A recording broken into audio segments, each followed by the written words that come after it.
Nyondo Rozet gyebaleko mukwano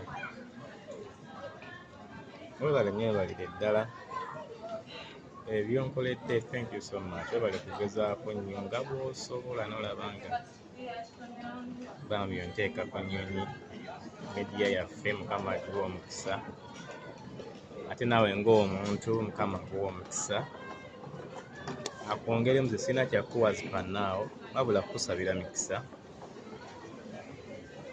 oyongere okuyamba abantu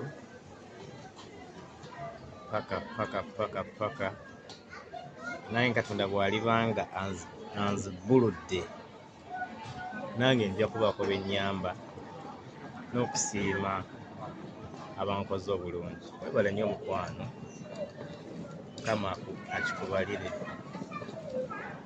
Ndi wano waiting wetusemberera ddala tulinye ennyonyi. Webale nnyo baby. Mami Dubai nkwagala nnyo, webale nnyo byonkoledde. I love you so much. Webale kunnyamba mu byonna byonnyambye mukwano.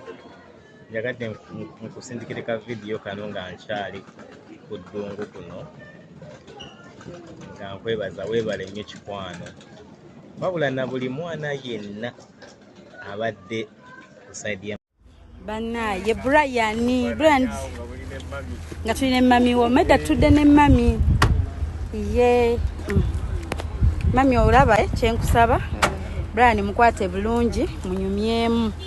Nze manyi mulina bye munyumyako si kyo mami. Teriyo kikyo mu nsi, teriyo ne bwaba mukulembeze atya, ne bwaba minisita, ne bwaba teriyo muntu ali awo mbu ye yemalirira nti nze ebyange byange. Yes.